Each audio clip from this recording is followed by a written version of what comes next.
Olá, amigos! Eu sou o pastor Rafael Lemos, do SEI de Cabo Frio, e o desejo do nosso coração é que essa mensagem mude a história da sua vida, que ela possa ressignificar o seu passado, que ela possa definir projetos de Deus para a sua vida. Por isso, seja edificado por ela, compartilhe com o máximo de pessoas possível e que Deus possa mudar a história da sua vida e da sua família para a glória de Deus. Deus abençoe você. O tema da mensagem de hoje é o futuro começa agora. E eu confesso que eu gosto muito dessa palavra futuro, eu ministro muito sobre isso. Tem algumas frases que eu já declarei aqui sobre o futuro. E eu queria nessa noite dizer para você que o futuro começa agora.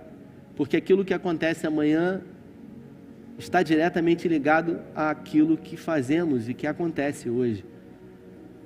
Nós somos frutos de escolhas. Você e eu somos frutos de escolhas.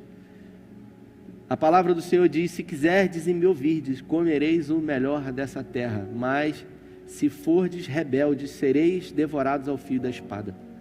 Apocalipse diz: eis que eu ponho diante de vós a bênção e a maldição. E ele diz: eu, porém, prefiro que vocês escolham a bênção no despeito à maldição. Evangelho de Mateus, no capítulo 11, no verso 1, diz assim: quando acabou de instruir os seus 12 discípulos, Jesus saiu para ensinar e pregar nas cidades da Galiléia. João, ao ouvir na prisão que o Cristo estava fazendo, enviou seus discípulos para lhe perguntarem: tu és aquele que haveria de vir ou devemos esperar outro? Jesus respondeu: voltem e anunciem a João o que vocês estão ouvindo e vendo. Os cegos veem, os aleijados andam, os leprosos são purificados, os surdos ouvem, os mudos, os mortos são ressuscitados, e as boas novas são pregadas aos pobres, e feliz é aquele que não se escandaliza por minha causa. Enquanto saíam os discípulos de João, Jesus começou a falar à multidão a respeito de João. O que vocês foram ver no deserto? Um caniço agitado pelo vento? Ou o que foram ver? Um homem vestido de roupas finas? Ou o que usa roupas finas estão nos palácios reais? Afinal, o que vocês foram ver? Um profeta? Sim, eu lhes digo que é um profeta. Este é aquele a respeito de quem está escrito: enviarei o meu mensageiro à tua frente, ele preparará o teu caminho diante de ti. Isaías falou, né? Digo-lhes a verdade, entre os nascidos de mulher não haverá ninguém maior do que ele. Todavia, o menor no meu reino é maior do que ele. Desde os dias de João Batista até agora, o reino dos céus é tomado à força, e os que usam de força se apoderam dele. Pois todos os profetas e a lei profetizaram até João. E se vocês quiserem aceitar, este é o Elias que havia de vir. Aquele que tem ouvidos, ouça. A quem possa comparar essa geração? São como crianças que ficam sentados nas praças e gritam umas às outras: nós lhe tocamos flautas, mas vocês não dançam, cantamos lamento, mas vocês não se entristecem. Pois veio João, que jejuava e não bebia vinho, e dizem: ele tem demônio. Veio o Filho do Homem, comendo e bebendo, e dizem: aí está um comilão e um beberrão, amigo de publicanos e de pecadores. Mas a sabedoria é comprovada pelas obras que o acompanham. Eu resolvi ler esse texto inteiro para que você entendesse um pouco sobre esse contexto. Depois do profeta Malaquias, que foi o último profeta do Antigo Testamento, Deus ele ficou 400 anos sem falar com o seu povo. Durante 400 anos houve um grande silêncio, até que se cumpriu as profecias dos profetas, inclusive o profeta Isaías, que é denominado um profeta messiânico, falando sobre a vinda do Messias. E Isaías, quando veio, ele profetizou dizendo que viria um antes dele, João Batista, primo de Jesus. João Batista, quando nasceu, o anjo disse para o seu pai, Zacarias, o que deveria ser feito e a forma como ele deveria ser criado. Eu estive em Israel no ano passado e tive a oportunidade de conhecer um pouco mais sobre a cultura judaica e também saber que João Batista não era um homem pobre, pelo contrário, filho de sacerdote, mas ele era de uma família muito rica. A região de onde ele vinha era uma região de muitas posses, mas por causa de um chamado maior, ele resolveu abrir mão absolutamente de tudo e cumprir um voto nazireu. Não bebia nenhum tipo de bebida fermentada, se vestia de pele de animais e comia insetos. A Bíblia fala que gafanhotos e mel silvestre, especificamente o mel de Israel, que é um mel produzido através das tâmaras, porque Israel tem uma grande predominância de tâmaras em todo o lugar. Então João Batista era um homem do deserto, era um homem rude, rústico, e a sua mensagem era uma mensagem específica, que dizia: arrependei-vos, porque é chegado o reino dos céus. João Batista veio antes de Jesus e ele batizou Jesus. Só que Jesus, depois que João Batista o batizou, ele iniciou o seu ministério. Pouca coisa sabemos sobre Jesus, dos 12 anos de idade até os 30 anos. Alguns estudos dizem que ele estava cumprindo o seu papel. E que papel era esse? Não era um papel específico no reino de Deus, diretamente como o Messias. Jesus, ele estava cumprindo o seu papel enquanto filho de Maria e filho de José, sendo obediente ao seu pai e à sua mãe, e cumprindo tudo aquilo que era o papel de um filho na época. Por isso pouca coisa a gente sabe. Flávio Joséfo traz algumas menções, mas a Bíblia não diz absolutamente nada que Jesus fez. A gente conhece a história de quando ele tinha 12 anos de idade, que ele ministrou no templo, e os religiosos, eles ficaram impactados com tamanho conhecimento. E a cada dia que passa, Jesus, ele crescia em conhecimento e em graça. E quando ele completou 30 anos de idade, ele foi levado pelo Espírito Santo ao deserto para ser tentado pelo diabo. E depois ele foi batizado por João Batista, e ali ele começou a comissionar os primeiros discípulos, especificamente em Cafarnaum, ali no porto, próximo à casa de Pedro, onde ele comissionou Pedro, também André, Mateus, Levi, o publicano. E ainda antes de ter comissionado os 12 apóstolos, um dia sua mãe o convida para um casamento, ali em Caná da Galileia. Jesus, ao chegar naquele casamento, para que você entenda, uma festa judaica de casamento, ela dura em média 7 dias. E o noivo, ele tem a responsabilidade de dar de comer e de beber para todos, durante os 7 dias. Imagina um povo com fome, com vontade de comer e de beber. E a Bíblia fala que quando eles chegaram na festa, já estava no meio da festa.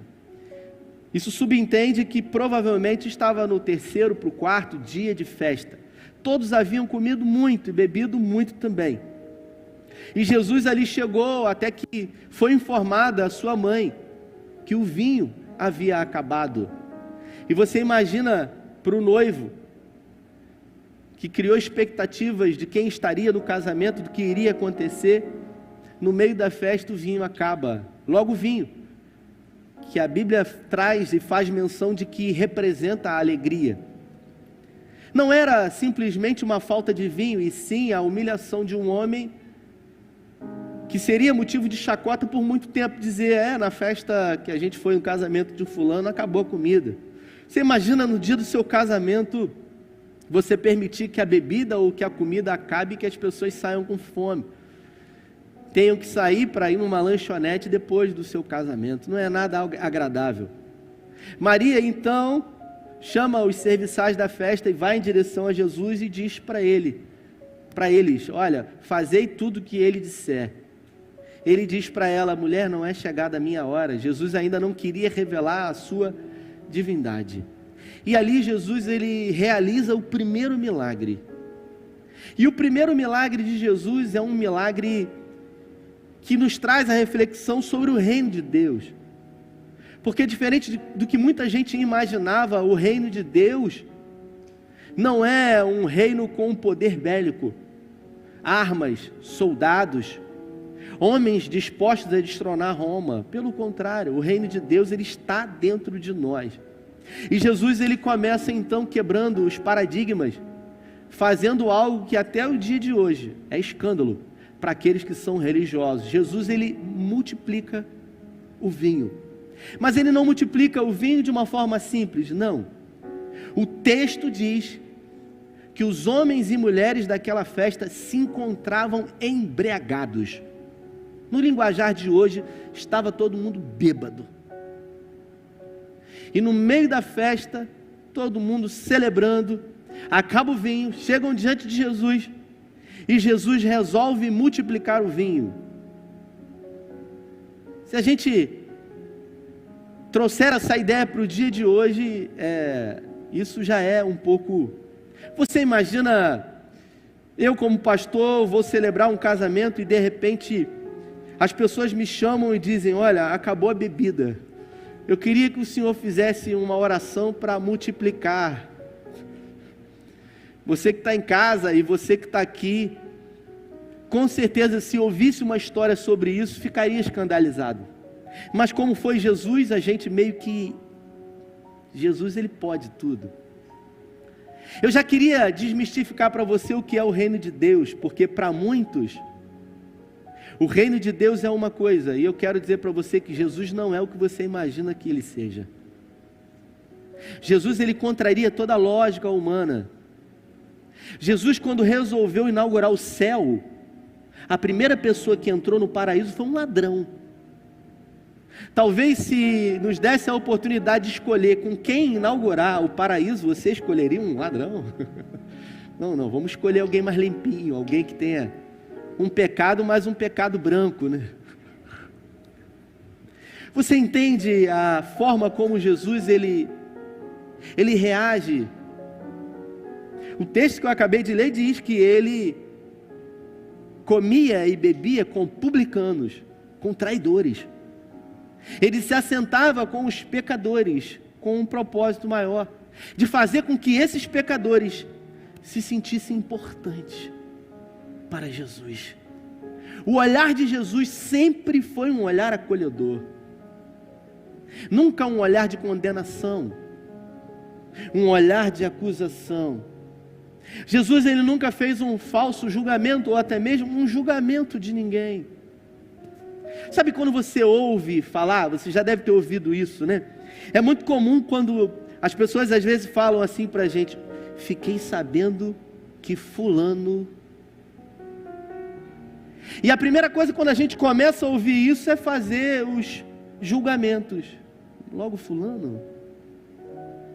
Nessa pandemia você deve ter ficado sabendo de coisas a respeito de pessoas, e quando a gente fica sabendo disso, por mais que não seja verdade, no primeiro momento a gente sempre acredita, porque existe uma máxima que, no fundo, toda mentira tem um fundo de verdade.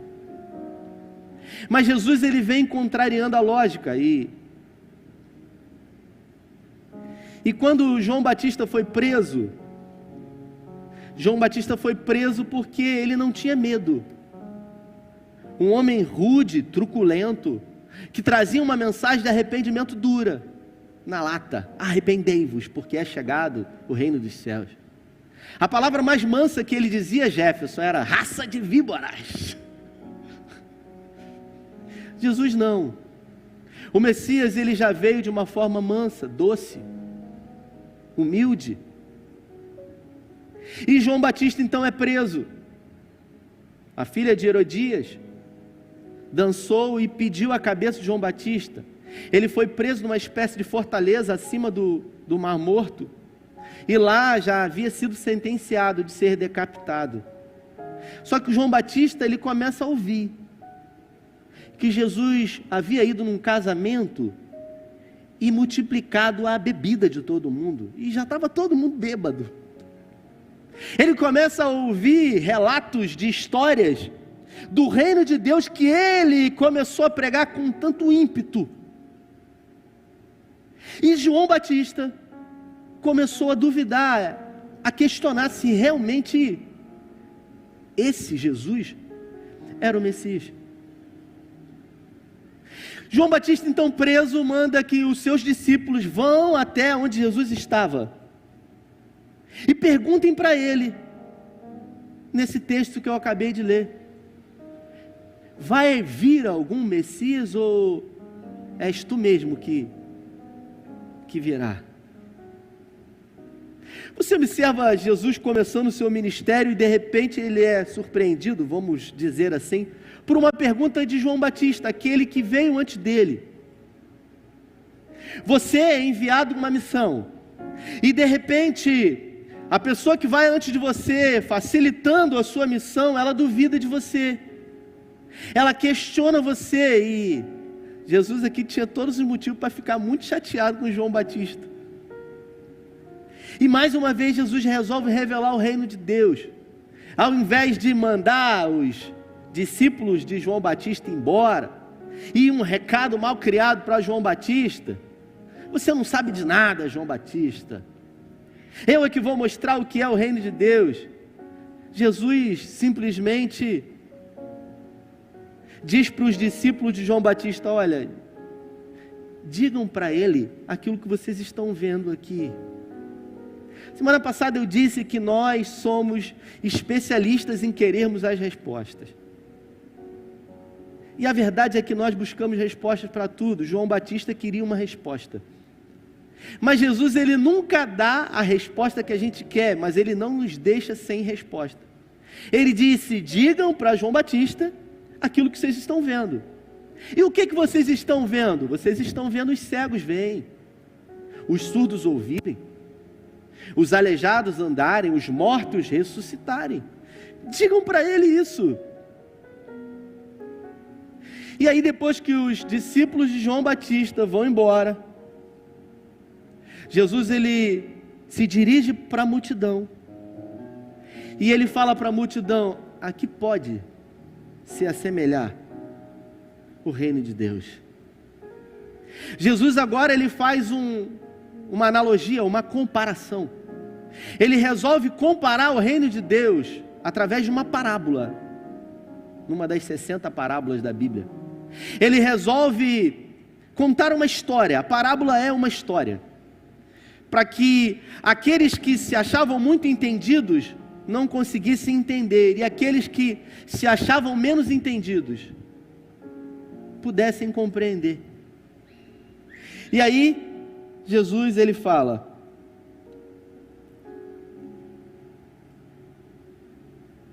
a que posso comparar essa geração? São como crianças que ficam sentadas nas praças e gritam umas com as outras. Nós lhe tocamos flautas, mas vocês não dançam. Cantamos um lamento, mas vocês não se entristecem.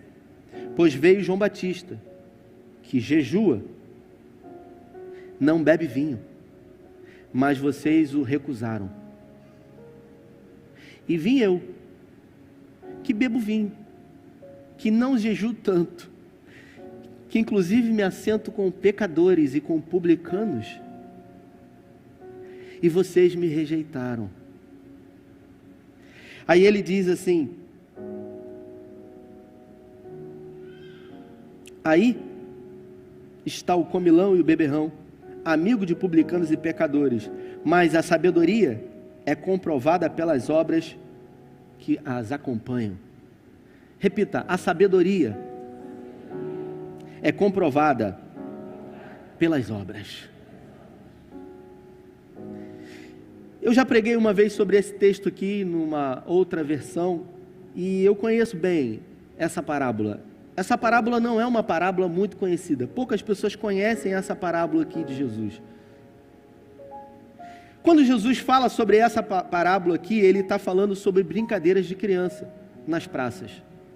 Mas não são as brincadeiras de criança nos dias de hoje, e sim na época de Jesus. Eu não sei se você sabe isso, mas naquela época, as brincadeiras de criança, elas se resumiam basicamente a duas. Porque as crianças, elas tendem a querer copiar, imitar aquilo que os adultos fazem. Elas são crianças, então elas estão num âmbito, numa esfera que querem reproduzir aquilo que os pais fazem. Essa semana a gente levou o Tito no pediatra e o Tito gosta muito de brincar com carrinho, sabe, Geraldo? E a médica falou assim, olha, começa a comprar boneco para ele começar a fazer associação. Ele tem 2 anos. Aí eu falei para minha esposa, Glautinho, compra um super-homem para ele. Aí ela comprou o super-homem, eu não deixei ele ver, eu tirei da caixa, e eu mostrei para ele, Jefferson, e eu falei assim, filho, papai. Onde quer que ele esteja, se ele vê aquele boneco, eu pergunto direto, quem é, filho? Papai. Para o filho, o pai sempre vai ser o primeiro super-herói, não é verdade?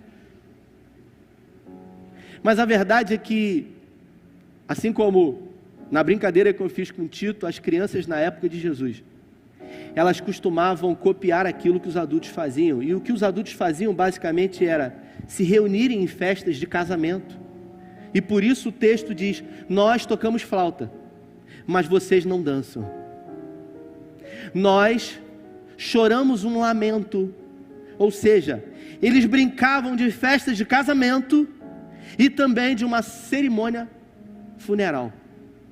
As brincadeiras na época de Jesus, especificamente de criança, eram brincar de casamento e brincar de velório.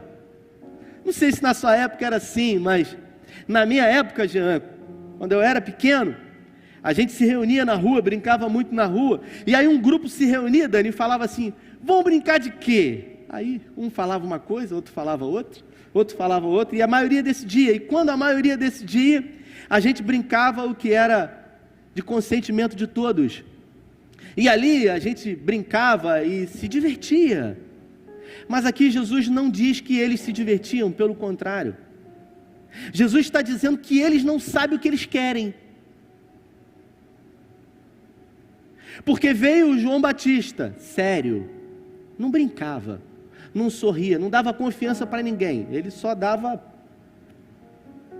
navalhada, jejuava, orava, apesar de ter sido rico, abriu mão de toda a riqueza, se vestia com peles de animais rústicos, selvagens, podia comer a melhor comida da época, mas se alimentava de gafanhoto, como diz Salomão,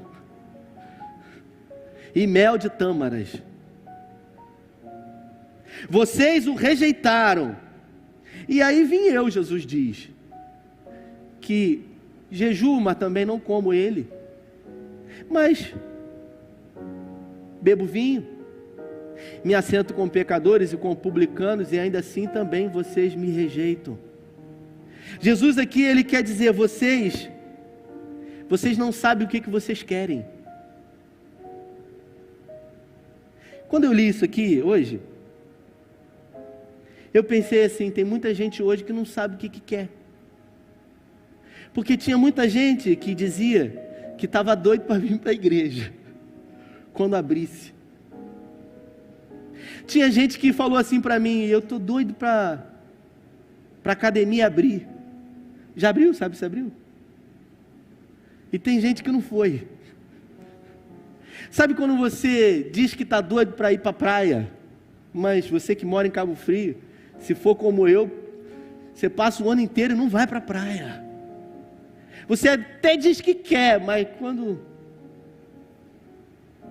Se alguém falar para você assim, olha, academia está aberta e eu não vou cobrar nada para você, é de graça. No primeiro momento você fala assim, não, eu vou, eu quero, de graça. Eu não vou porque eu não tenho dinheiro. Mentira. A gente não sabe o que a gente quer. E esse pessoal aqui, eles não sabiam o que eles queriam. E por não saber o que queriam, eles rejeitavam tudo. Eles se colocavam oscilantes. Eles colocavam desculpas em tudo. Esse bebe demais. Esse é muito sério. O Evangelho de João, no capítulo 1, no versículo 12, diz que os judeus rejeitaram a Jesus. Não sei se você sabe disso. Jesus não veio para você. Caiu agora o seu chão, né? Jesus não veio para mim. Jesus, ele veio para os seus, os judeus. O povo que Deus levantou lá em Ur dos Caldeus.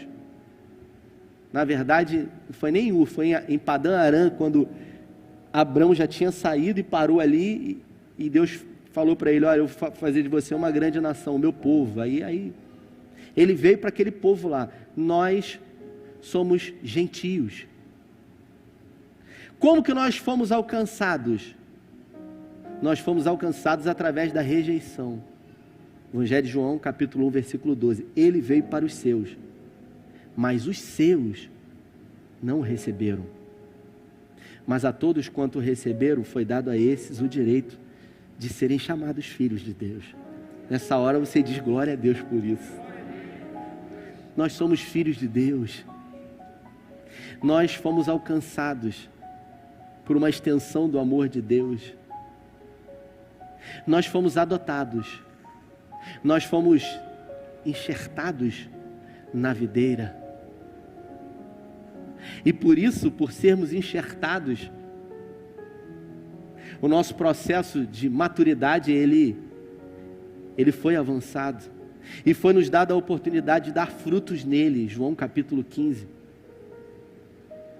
O meu pai é o lavrador. Eu sou a videira verdadeira. E vós sois os ramos. Aquele que está em mim e dá fruto, será limpo, cortado para que dê mais fruto. Mas aquele que está em mim, mas não está ligado em mim, será cortado e lançado no fogo. Se vós estiverdes em mim, e as minhas palavras estiverem em vós, pedirei tudo o que quiserdes, e vos será feito. Tem muita gente que está achando que está em Cristo, mas não está ligado. Eu me lembro de há muitos anos atrás ter ouvido essa ilustração.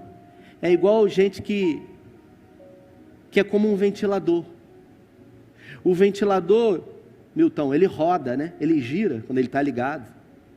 E se você pegar, Léo, o ventilador e tirar ele da tomada, ele continua girando por um período de tempo. E tem muita gente que está girando por um período de tempo, mas não está conectado mais na tomada, não está recebendo energia de fora. Existe uma energia, mas ela é uma energia residual. Mais cedo ou mais tarde, o que vai acontecer, Glotinho? Vai parar, porque não está conectado. Mas pelo fato de estar rodando, a gente olha, Batista, e a gente fala assim, está dando certo. As coisas estão acontecendo, mas se não tiver ligado nele, irmãos, mais cedo ou mais tarde vai parar. Por isso, o importante não é como você começa. O importante na vida não é como começa. O importante é como termina. Porque como termina vai determinar a sua vida. Tem gente que começou bem. Eu preguei semana passada, alguém lembra sobre o quê? Vou pegar vocês agora aqui. Sobre o que eu preguei semana passada? Eu preguei sobre Gideão, e Gideão foi um cara espetacular, um dos juízes da nação de Israel. Gideão começou bem. Soprou no seu ouvido aí, irmão. Gideão começou bem. Foi juiz da nação de Israel. Tinha medo. E eu propositalmente terminei a mensagem antes de revelar o final de tudo. Porque Gideão foi um cara espetacular, mas ele terminou mal. Porque depois que ele venceu o povo de Midian, os judeus, os hebreus, quiseram coroá-lo como rei. Eles falaram: você é o nosso rei, você agora é o nosso rei. E aí Gideão falou: eu? Não, de jeito nenhum. Quem vai reinar sobre nós é o Eterno, Ele é o nosso rei, Ele é o nosso Senhor. As pessoas quiseram atribuir a Ele, mas Ele não recebeu. Mas a Bíblia fala que Ele teve filhos, sabe, Jefferson? Ele teve muitos filhos, Ele teve 7 filhos. E um filho especificamente dele, Ele botou um nome que a Bíblia fala, e o nome desse filho é Abimeleque. E você sabe como que é o significado de Abimeleque? O meu pai é um rei. Ele não aceitou do povo ser o rei do povo, mas para ele, a glória era dele. Sabe quando no primeiro momento você até rejeita, mas no seu coração você aceita? E para Deus, escute isso, não importa o que você faz, e sim a motivação. Por isso que a graça vai além da lei, porque a lei, você, para pecar, tinha que se deitar com uma mulher. Para ser morto, tinha que ser pego num ato, numa prática sexual. Na graça não, se você simplesmente olhar e desejar, você já pecou. Tem gente que acha que a graça não há graça.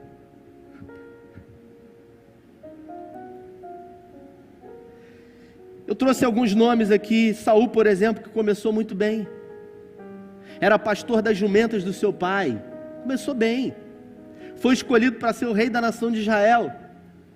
Só que Saul, ele tinha problemas de identidade, ele tinha problema de autoestima. Sabe quando você tem complexo de inferioridade? Ele tinha complexo de inferioridade, ele tinha crise de identidade. Porque quando Davi matou o Golias, ou seja, salvou a vida do povo, salvou o reinado dele, ele começou a ter ciúme. E quem era o rei? Ele. Sabe o que Davi era? Davi era um baixinhozinho. Saul era um dos homens mais altos da nação de Israel. 1 Samuel diz que o homem mais alto, ele batia no ombro de Saul. O homem mais alto batia no... Saul era o mais alto. Davi era pequenininho, devia ter 1,60 m de altura. E aquele menino, franzino, aquele adolescente que matou o gigante lá, produziu insegurança e medo no coração de Saul, ao ponto dele perseguir e desejar a morte e cometer suscetíveis erros na sua caminhada. Começou bem, mas terminou mal. O que dizer de Salomão? O homem mais sábio que já existiu. Escreveu 3 livros fantásticos. O livro de Provérbios que eu estou lendo, que é assim, um livro espetacular só de conselho. E a despeito de ser um homem que deu muito conselho, não ouviu o conselho que ele mesmo escreveu e se perdeu, não ouvindo aquilo que o próprio Deus, não foi anjo, foi o próprio Deus, disse para ele. Não teve a capacidade de dar ouvido, porque ouvir, a gente até ouve, tem gente que ouve tudo. Agora, dar ouvido, se inclinar para isso, é outra coisa. Não colocou as práticas dos seus conselhos. Ezequias não aproveitou a chance que foi dada para ele. Se encontrou no leito de morte. O profeta Isaías vai lá no palácio e diz para ele: olha, coloca a tua casa em ordem, porque essa enfermidade, ela vai matar você. Ele estava com chagas no corpo todo, chagas, Ezequias. E quando Isaías falou isso para ele podia falar o quê? Se o próprio Deus disse que ele ia morrer, a única coisa que ele podia fazer é aquilo que eu e você fazemos, é orar. Isaías saiu, ele se virou para o canto da parede e ele orou: Senhor, tenha misericórdia, porque as suas misericórdias não têm fim, elas se renovam a cada manhã, grandes são as suas misericórdias. Isaías não tinha nem saído do átrio ainda, Deus falou com ele: volta, porque eu ouvi a oração do meu servo. Que incrível! E quando ele voltou, Isaías falou para ele: olha, Deus ouviu tua oração, e ele acrescentou mais 15 anos na sua vida. Você sabe o que Ezequias falou? Ezequias falou assim: se acontece um negócio desse comigo, irmão, eu não sei nem o que eu faço. Mas Ezequias, ainda assim, ele não acreditou, cara. Ele não acreditou. Ele falou assim: é boa essa palavra, mas antes de você ir embora, tem como me dar uma confirmação? Assim, eu acredito, eu não estou duvidando, pelo amor de Deus, quem sou eu, pai? Mas, se puder confirmar, porque sabe como é que é? Difícil, né? Às vezes eu posso ter imaginado. Aí Isaías falou: tudo bem, se você quer uma prova de que realmente Deus. Aí ele falou assim, ele estava num quarto que provavelmente o sol, ele estava entrando nesse quarto. Aí Isaías falou para ele assim: você quer que essa sombra aí que está nessa escadaria aí, você quer que ela avance ou você quer que ela recue? Aí Ezequias falou assim: avançar, ela já vai avançar. Eu quero que ela recue. E Deus fez a sombra do sol retroceder, para mostrar que Ele é Deus. E sabe o que aconteceu com Ezequias? Ele não colocou a sua casa em ordem. E quando Deus mandou outro recado através de Isaías para ele, ele disse, o recado de Isaías dizia o seguinte: olha, depois de você, os inimigos de Israel vão tomar e vão subjugar o seu povo. Ele falou: ainda bem que vai ser depois que eu morrer. Ele não estava nem preocupado com a descendência dele, com os filhos dele. A única coisa que ele se preocupava era com ele. E o que dizer do querubim ungido, classificação única na Bíblia, Lúcifer, que desejou aquilo que não deveria ser desejado e por isso caiu. E por não se arrepender, também caiu com ele um terço. Só que a gente acha hoje, porque Lúcifer caiu e ele levou um terço, a gente atribui muita força, muito poder a ele. E tem muita gente que tem medo do diabo. Você tem que ter o temor do Senhor, e você não tem que ficar brincando com o diabo ou também dando importância para o diabo. Você tem que viver a sua vida para Deus e não para o diabo, e com medo dele. Porque a Bíblia fala que aqueles que são nascidos de Deus, o maligno não os toca. Quantos são nascidos de Deus aqui? Ele não pode tocar na sua vida. O que dizer de Absalão? Um homem que tinha tudo, mas a despeito de ter tudo, não soube aproveitar o tudo que tinha. O que dizer de Judas, da cidade de Iscariotes, que hoje poderia não ser ninguém, mas teve o seu nome colocado. Hoje nós estamos falando sobre ele aqui. Alguns evangelhos dizem que Judas, ele tinha problema, e o problema dele era com dinheiro. Ele era avarento, ele era defraudador, ele era usurpador, ele era um ladrão. E Jesus chama ele, esse Jesus que a gente está falando sobre ele, e fala para ele: olha, meu filho, eu quero que você faça parte de uma revolução, a maior da história da humanidade, e eu já tenho um cargo para você. Você vai ser tesoureiro. Esse é Jesus que inaugura o céu com um ladrão, que multiplica vinho para quem já está bêbado, e que bota um ladrão para ser o tesoureiro do grupo. Parece ilógico, mas não. Nós somos sempre testados na nossa fraqueza. Ou você acha que você vai ser testado na sua fortaleza? Por isso a palavra diz: diga ao fraco, sou forte. Porque Deus disse para Paulo que o meu poder se aperfeiçoa na sua fraqueza. Deus, ele não se impressiona com a nossa performance. Deus, quando ele olha nesse exato momento dos céus para cada um de nós, ele não se impressiona com a roupa que temos, com a forma de pé que adoramos a ele, mas e sim com o coração contrito e quebrantado diante dele. Isso impressiona Deus. Um posicionamento diante do louvor. Você pode até estar de máscara e não querer dar glória a Deus e aleluia, mas dentro de você, no seu espírito, você não está se contendo de tanta gratidão e de tanto louvor a Ele. Assim como você talvez possa estar de máscara e gritando, aleluia, glória a Deus. Nós conseguimos impressionar aqueles que estão ao nosso lado, mas nunca a Deus, porque existe algo que para o céu é um coração contrito e quebrantado. O Bill Johnson, ele diz, para se aprender o que não se sabe, é preciso deixar de saber o que se sabe. Essa frase, ela é incrível. Eu tirei de um dos livros do Bill Johnson. Ele diz que para se aprender, Angélica, o que não se sabe, você precisa desaprender o que você sabe. Tem muita gente que acha que sabe quem é Jesus. Tem muita gente que tem uma ideia sobre Deus. Um exemplo disso é que muita gente estava achando que o mundo ia acabar. Teve gente, Jefferson, que me mandou mensagem, pastor, desculpa te perguntar, mas vão vir as 10 pragas de novo? Porque veio a pandemia, agora os gafanhotos estão vindo. Confesso que eu falei, meu Deus, não vi Moisés por aqui ainda. Porque na igreja não tem nenhum Moisés, né? Tem um Moisés. Então as pessoas, elas acham que elas podem imaginar e configurar quem é Deus.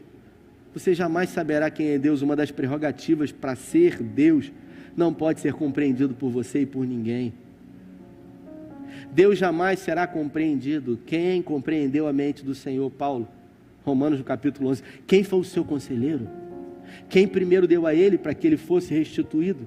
Porque dele, por meio dele, para ele são todas as coisas. Glória, pois, a ele eternamente, amém, para sempre e sempre.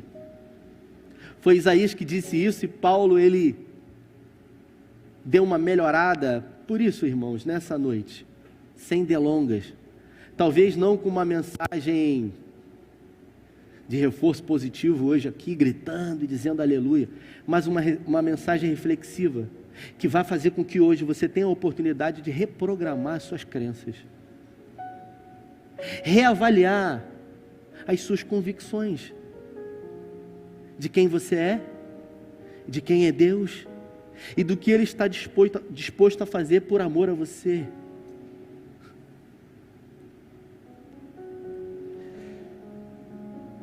Há mais ou menos 6 meses atrás, todos nós do Brasil, né? Há 4 meses estamos em quarentena, mas há 6 meses aproximadamente, veio de uma forma mais impetuosa a ação desse vírus na vida de rico, pobre, gordo, magro, alto, baixo, preto, branco, amarelo,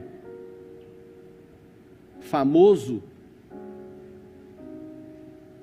pessoas no anonimato, empregado, desempregado, profissional liberal, médico, empresário, todos foram atingidos. O mundo parou, e aí eu pergunto para você, por que de tudo isso? Onde está Deus? Como diria Marcos Almeida, se der o tom eu canto, né? Acho que quem não vai saber não sabe. Deus, onde tu estás? Acontece uma coisa ruim com você, você pergunta, onde que Jesus estava? Por que Ele permitiu que isso acontecesse comigo? Acontece uma coisa boa, você diz, que bom que aconteceu. Nós somos tendenciosos a supervalorizar o período de adversidade. E nós somos tendenciosos a, de uma forma rápida, esquecer os momentos de conquista. Eu e você damos muito mais valor ao deserto do que aos montes. Se você parar para observar, se a prova dura 3 meses, você vive 3 meses de uma forma intensa. Se a vitória dura um dia, no máximo em uma semana você festeja. Eu estou mentindo? Nós somos assim. E isso está diretamente ligado à forma como nós vemos a vida, como nós compreendemos. Porque quando você está vivendo um momento difícil, tudo o que você mais quer, tudo, é que o milagre aconteça na sua vida. E se Deus não fizer na sua vida, você pergunta, Senhor, por quê? Aí você olha para a sua vida, você acha que você pode estar em pecado ou não, está acontecendo alguma coisa. Quando na verdade Deus, Ele não pode ser compreendido sendo bom, sendo mal. Eu contei já esse testemunho, eu vou contar de novo. Eu fiz um velório, fiz muito já, mas no ano passado eu fiz um velório que não foi fácil. E olha que eu já fiz muitos velórios. Fiz velórios de pessoas aqui da igreja, né, o Jefferson, que foi aquele irmão querido, perdeu o braço, morreu. O Leandro Bittencourt. Foi um velório difícil. Muitos amigos na Câmara Municipal de São Pedro da Aldeia.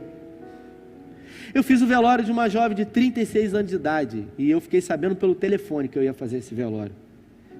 Ela tinha acabado de passar na prova da habilitação, com emprego, casamento, uma linda filha. E de repente eu sou surpreendido com uma ligação de madrugada. Pastor, minha irmã morreu, aos prantos. Caramba, estava doente? Não estava doente. Morreu de quê? Morreu engasgada com um pedaço de carne, jantando. No outro dia eu fui lá e eu falei, Senhor, o que eu vou falar? Se fosse você, o que você falaria? E você que é pastor, quando você chega num lugar, as pessoas elas acham, né, gente?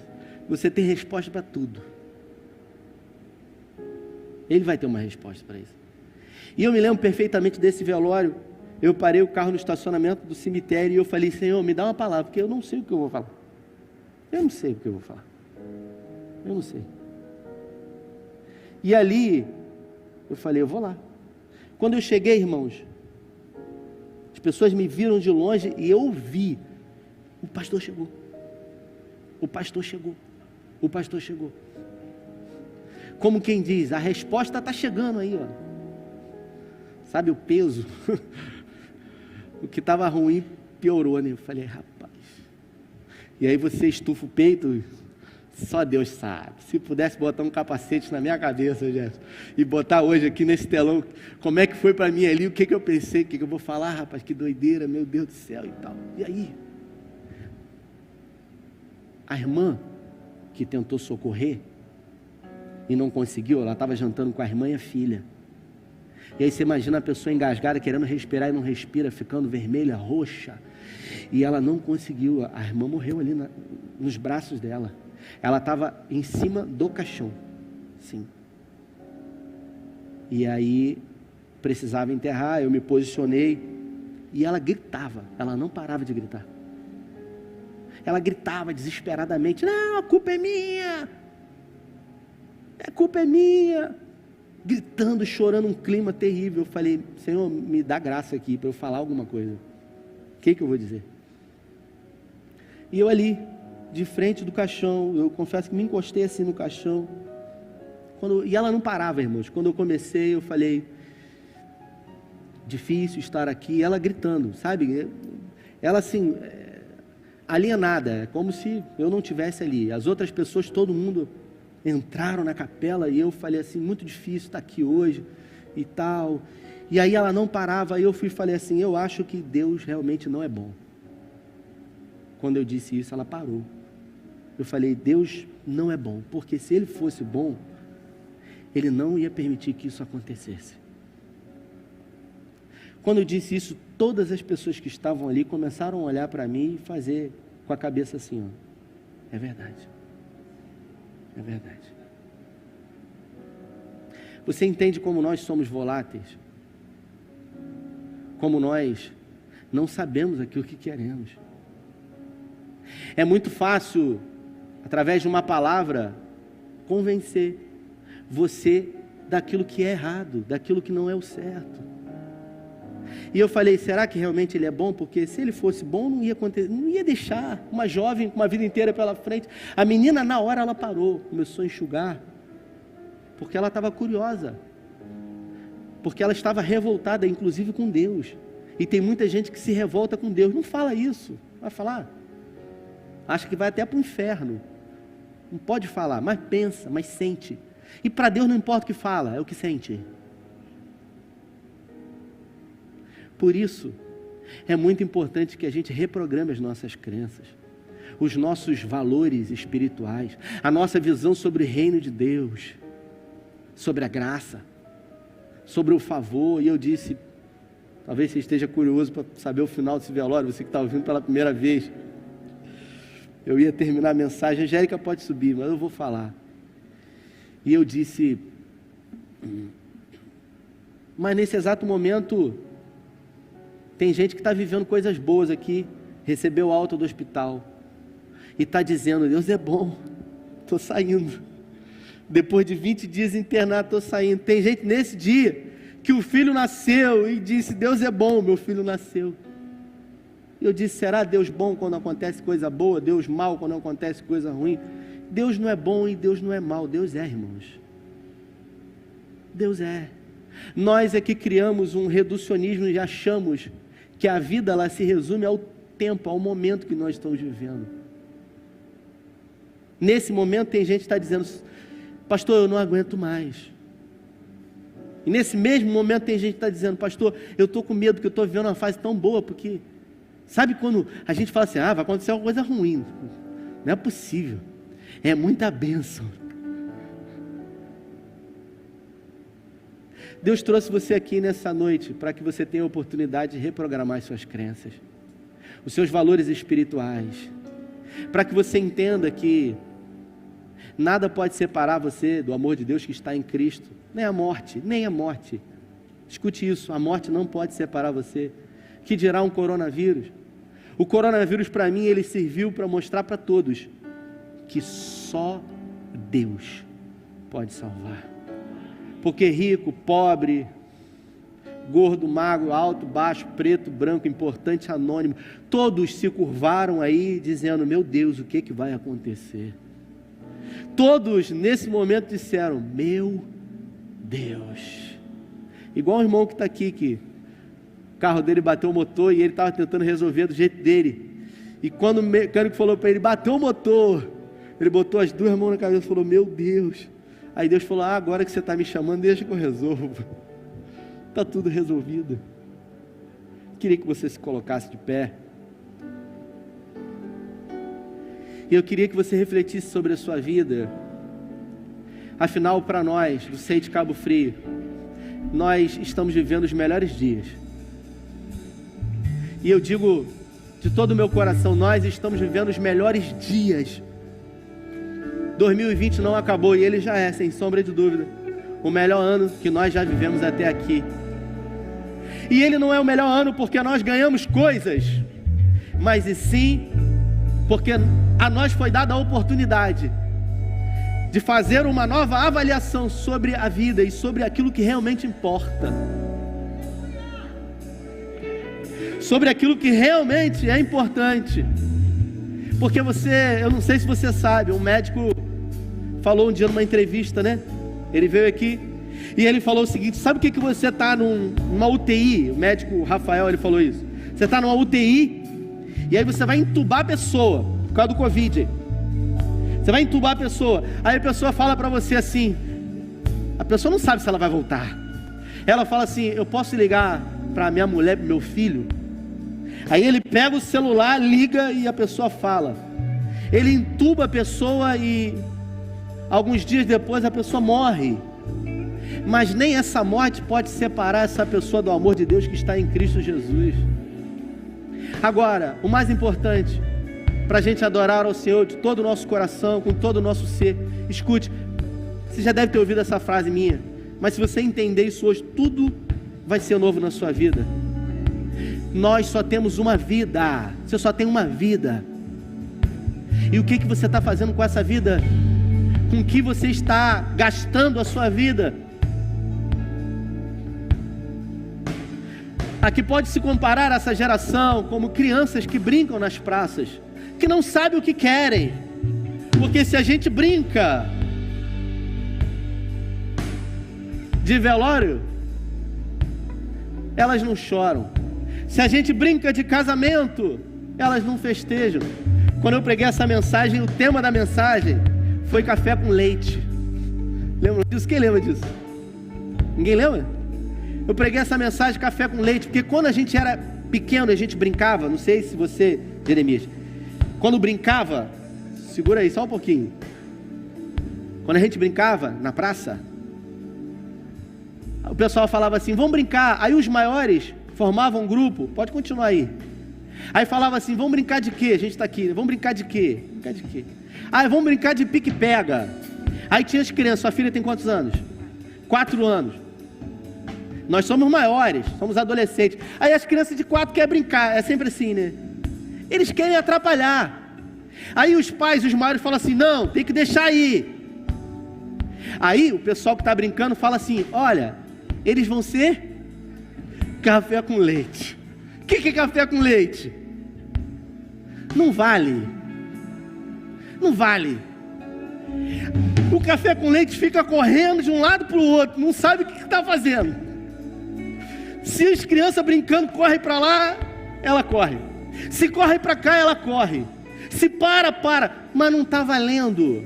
É gente que está indiferente. Tem gente que em 2020, por causa da pandemia, virou café com leite. Café com leite. Não vale. Não significa. Não está vivendo. Está correndo de um lado para o outro, mas não está produzindo nada. Deus não chamou a gente para viver uma vida de café com leite. Deus chamou a gente para viver uma vida vera, uma vida de verdade, uma vida que vale a pena ser vivida nele.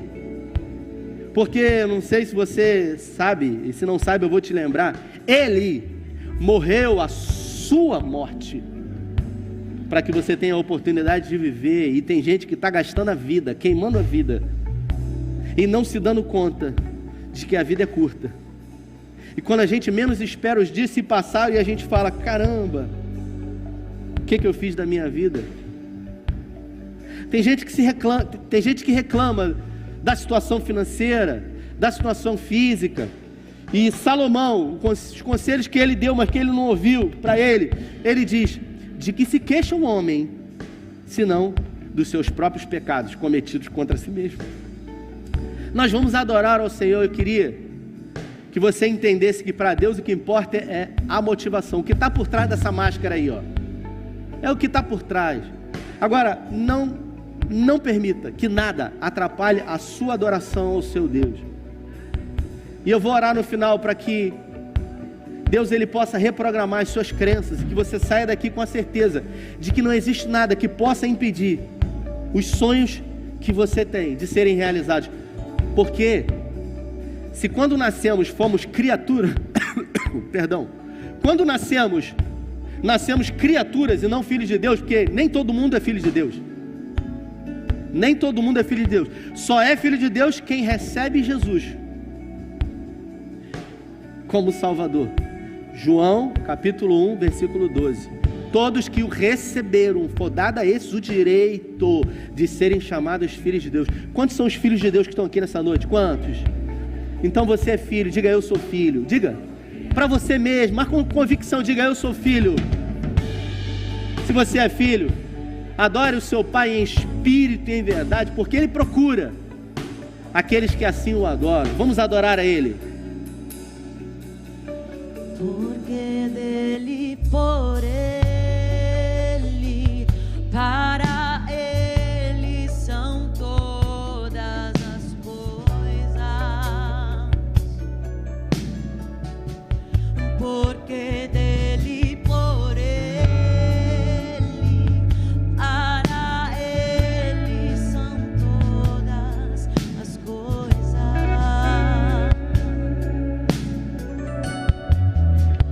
A Ele a glória,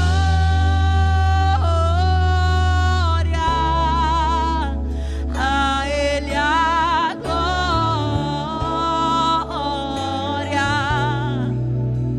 a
Você que está em casa, nos acompanhou até aqui, não permita com uma forma que você conheceu o Evangelho de Jesus Cristo, faça com que você ache que é isso, porque Jesus não é o que você imagina. Ele é muito mais do que sonhamos e que imaginamos. Se você acha que Deus é bom, eu quero convidar você a desfrutar da bondade dele. O nosso Deus é um Deus de novidade de vida. Por isso, provai, experimentai e veja que Ele é bom. O Senhor é bom e sempre bom. Permita que essa graça maravilhosa alcance você todos os dias. Não se limite a viver um dia bom. Se limite a viver todos os dias da sua vida entendendo que Ele é bom, independente das circunstâncias. Ele é bom e sempre bom. O meu convite para você é que você viva de forma sobrenatural todos os dias a naturalidade da sua vida.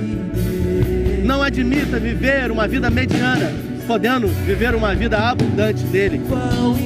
Receba essa palavra e tenha a história da sua vida mudada. Que você seja um colecionador, uma colecionadora de testemunhos para a glória de Deus.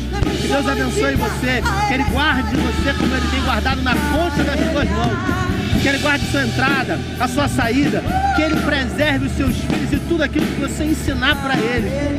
Que o Senhor, Ele guarde a sua geração. Que assim como você tem servido a Ele, que os seus filhos façam o mesmo. E que não sejam como esses homens que eu disse aqui, mas que verdadeiramente você e toda a sua casa possa servir ao Senhor. Deus te abençoe.